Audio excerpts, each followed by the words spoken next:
Hello, good morning everyone. आज हम चीन के राष्ट्रपति के बारे में अध्ययन करेंगे। अभी तक हमने मुख्य कार्यपालिका के अध्ययन के अंतर्गत ब्रिटेन के प्रधानमंत्री और उसकी कैबिनेट का अध्ययन किया। उसके बाद हमने फ्रेंच का जो राष्ट्रपति है उसके बारे में अध्ययन किया। आज हमारे टॉपिक का विषय चीनी राष्ट्रपति है। जैसा कि हम सभी जानते हैं कि जब यहाँ पर साम्यवादी दल की स्थापना हुई, साम्यवादी जो चीन बना, तो उसके बाद से इसने अपने आप को धीरे धीरे बहुत ज़्यादा शक्तिशाली बनाया। यहाँ के यदि राष्ट्रपति की बात करें तो शुरू में राष्ट्रपति का पद बहुत ज़्यादा शक्तिशाली था और इसलिए था क्योंकि वह साम्यवादी दल का प्रधान था। लेकिन जो 1954 में राष्ट्रपति का पद था, जिसे कि चीनी गणराज्य के चेयरमैन का नाम दिया गया था, वहाँ पर राष्ट्रपति के पद और जो शक्तियाँ थी वो बहुत ज़्यादा थी। जनवादी कांग्रेस के द्वारा वह निर्वाचित होता था और उसके पास कार्यपालिका, न्यायिक, राजनयिक और सैनिक शक्तियाँ थी, जिनका एक तरीके से वह चीन की सेनाओं का सर्वोच्च सेनापति भी था। जब 1975 में जनवादी चीन के राष्ट्रपति पद को समाप्त किया गया, या तो वहाँ पर कोई राजव्यवस्था में कोई सर्वोच्च पद नहीं रहा, क्योंकि माओ की मृत्यु के बाद चीन में कोई भी इतना सर्वोच्च नेता नहीं था। 1978 के संविधान में भी राष्ट्रपति पद की व्यवस्था नहीं थी, लेकिन यह देखा गया कि यदि हमें चीन की आंतरिक व्यवस्था को और अधिक मजबूत बनाना है और यहाँ की जो इंस्टीट्यूशनल अस्थायित्व है उसे यदि दूर करना है तो राष्ट्रपति पद का होना आवश्यक है। इसीलिए 1982 का जो कॉन्स्टिट्यूशन था वहाँ पर राष्ट्रपति पद की स्थापना की गई। बात करते हैं हम राष्ट्रपति के निर्वाचन की। तो नए राष्ट्रपति के जो पद है उसमें निर्वाचन के अंतर्गत जनवादी कांग्रेस चीन के राष्ट्रपति का निर्वाचन इसके द्वारा किया जाता है और कोई भी जो चीनी गणराज्य का कोई भी नागरिक है जिसे मताधिकार का अधिकार प्राप्त हो, जो चुनाव में उम्मीदवार होने की योग्यता रखता है तथा जिसकी उम्र 45 ईयर्स हो, वह राष्ट्रपति पद के लिए उम्मीदवार बन सकता है। अब हम यहाँ पर ये देखते हैं कि जब जनवादी कांग्रेस के द्वारा यदि चीन के राष्ट्रपति का निर्वाचन होता है तो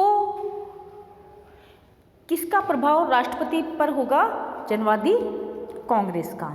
इसीलिए राष्ट्रपति उसके प्रभाव से मुक्त नहीं हो पाता है। यदि हम इसके कार्यकाल की बात करें तो यहाँ पर राष्ट्रपति का जो कार्यकाल है वह 5 वर्ष निर्धारित किया गया है। यदि हम बात करते हैं पद रिक्त होने पर क्या व्यवस्था चीनी संविधान में की गई है, तो यहाँ पर हम कह सकते हैं कि यदि राष्ट्रपति का कार्यकाल पूर्ण होने पर या किसी अन्य कारण से, जैसे मृत्यु होने पर, त्यागपत्र देने पर या पद वापस महाभियोग के द्वारा रिक्त करा ले जाए, तो ऐसी स्थिति में उपराष्ट्रपति और उसके बाद में जनवादी कांग्रेस की स्थायी समिति का अध्यक्ष अस्थायी रूप से राष्ट्रपति के कर्तव्यों का निर्वहन करता है। यदि हमारे यहाँ पर भारत में भी राष्ट्रपति का पद रिक्त होता है तो वह यहाँ पर भी उपराष्ट्रपति ही तब तक राष्ट्रपति के कर्तव्यों का निर्वहन करता है जब तक कि नए राष्ट्रपति का चुनाव नहीं हो जाता है। बात करते हैं हम जो चीनी राष्ट्रपति है उसकी शक्ति एवं कार्यों की। जैसा हमने पहले ही स्पष्ट कर चुके हैं कि चूँकि इसका निर्वाचन जनवादी कांग्रेस के द्वारा किया जाता है तो राष्ट्रपति के पद और शक्तियों पर पूरा प्रभाव इसी का रहता है।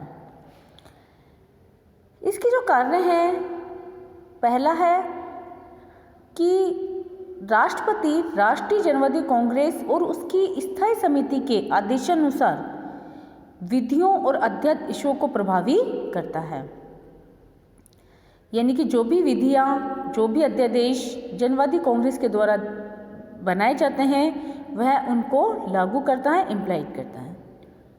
दूसरी, प्रधानमंत्री, उप प्रधानमंत्री, मंत्रियों, आयोगों के प्रधानों और राज्य परिषद के महासचिव की नियुक्ति भी राष्ट्रपति करता है और उन्हें से हटाता भी है। अर्थात हम कह सकते हैं कि ये उपरोक्त सभी पदाधिकारी राष्ट्रपति के प्रसाद पर्यंत रहते हैं। ऑडिटर जनरल की नियुक्ति भी वह करता है और पद से भी वह हटाता है। इसी प्रकार से जो राज्य की ओर से नागरिकों को जो सम्मानार्थ उपाधियां दी जाती है वो भी राष्ट्रपति के द्वारा ही प्रदान की जाती है। अगर हम अपने देश की बात करें तो हमारे यहाँ पर भी राष्ट्रपति ही जो सम्मानार्थ उपाधियां होती हैं, जो मेडल्स होते हैं, वो राष्ट्रपति द्वारा ही प्रदान किए जाते हैं। इसी प्रकार से सार्वजनिक क्षमादान की भी घोषणा यहाँ के राष्ट्रपति के द्वारा की जाती है। साथ ही यह व्यक्तिगत अपराधियों को भी क्षमादान देते हैं। अर्थात जो व्यक्तिगत तौर पर किसी ने अपराध किया है तो उसके अपराधों में कमी की जा सकती है, उसके अपराधों को क्षमा किया जा सकता है। से सार्वजनिक क्षमादान की भी घोषणा राष्ट्रपति के द्वारा ही की जाती है। इसी प्रकार से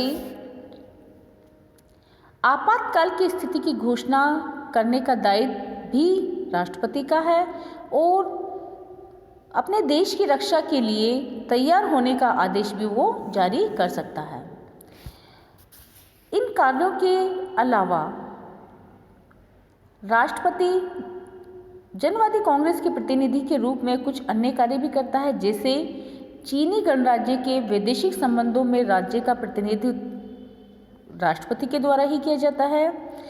इसी प्रकार से विदेशी जो राजनयिक होते हैं, जो राजदूत होते हैं, उन प्रतिनिधियों का जो स्वागत किया जाता है वह चीन के राष्ट्रपति के द्वारा ही किया जाएगा। इसी प्रकार दूसरे देशों में जो चीन के राजनयिक प्रतिनिधियों को नियुक्त किया जाता है और उन्हें वापस बुलाने का अधिकार भी राष्ट्रपति के पास ही है। और साथ ही विदेशों से की गई संधियों एवं समझौतों की पुष्टि करना और उन्हें रद्द करना भी राष्ट्रपति का ही कार्य है।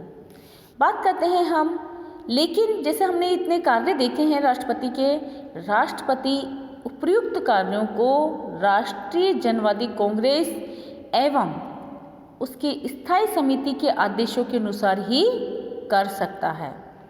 इससे हम स्पष्ट हो जाता है कि जो राष्ट्रपति है उसकी वास्तविक स्थिति क्या है। अगर हम राष्ट्रपति की स्थिति की बात करें तो राष्ट्रपति के कार्यों का अध्ययन करने से स्पष्ट है कि उसके अधिकांश कार्य मात्र औपचारिक हैं, क्योंकि वास्तविक रूप से तो कार्य जनवादी कांग्रेस और उसकी स्थायी समिति करती है। चीन के राष्ट्रपति की तुलना यदि हम संसदीय व्यवस्था वाले राज्य के संवैधानिक प्रमुख से करें तो हम नहीं कर सकते हैं, क्योंकि उसे वैधानिक दृष्टि से राज्य के प्रधान की स्थिति प्राप्त नहीं है, जो कि अमेरिकी राष्ट्रपति के समान भी, जो कि भारतीय, अगर हम कहें कि भारतीय राष्ट्रपति है उसके समान उसकी कंडीशन नहीं है। इसी प्रकार से चीनी राष्ट्रपति की जो स्थिति है वह अमेरिकी राष्ट्रपति के समान भी नहीं है, क्योंकि वह कार्यपालिका शक्ति का प्रयोग प्रधानमंत्री और राज्य परिषद के माध्यम से करता है। उसे राष्ट्रीय जनवादी कांग्रेस द्वारा पारित विधेयकों पर निषेधाधिकार के प्रयोग का अधिकार भी प्राप्त नहीं है। इसी प्रकार से वैधानिक दृष्टि से भी उसका जो पद है वह दुर्बल है। उसकी इस शक्ति साम्यवादी दल में उसकी क्या कंडीशन है, क्या स्थिति है, क्या रोल है, क्या भूमिका है, उस पर निर्भर करता है। यदि साम्यवादी दल इस पद पर किसी प्रथम श्रेणी के नेता को नियुक्त करता है तो राष्ट्रपति का पद बहुत ज़्यादा शक्तिशाली बन जाता है। यहाँ पर उपराष्ट्रपति पद का प्रावधान 1954 में था और उसके बाद इस पद को हटा दिया गया, लेकिन संविधान के अनुच्छेद 82 के अनुसार बाद में इसको वापस किया गया और अनुच्छेद 82 के अंतर्गत उपराष्ट्रपति का प्रमुख कार्य गणराज्य के राष्ट्रपति की सहायता करना बताया गया। राष्ट्रपति उसे आवश्यकता के अनुसार शक्तियाँ प्रदान कर सकता है ताकि वह अपने कर्तव्यों का निर्धारण कर सकता है। इसी प्रकार से यहाँ के जो आर्टिकल 84 है उसके अनुसार राष्ट्रपति का स्थान रिक्त होने पर उपराष्ट्रपति को राष्ट्रपति के पद पर आसीन कर दिया जाता है। तो इस प्रकार से हम देखते हैं कि चीनी गणराज्य में राष्ट्रपति पद की स्थिति अच्छी नहीं है। उसकी जो स्थिति है, जो उसकी भूमिका है, वह किस प्रकार की होगी, यह सब कुछ निर्भर करता है कि साम्यवादी दल में उसकी स्थिति क्या है। कल हम अमेरिकी राष्ट्रपति के बारे में अध्ययन करेंगे। धन्यवाद।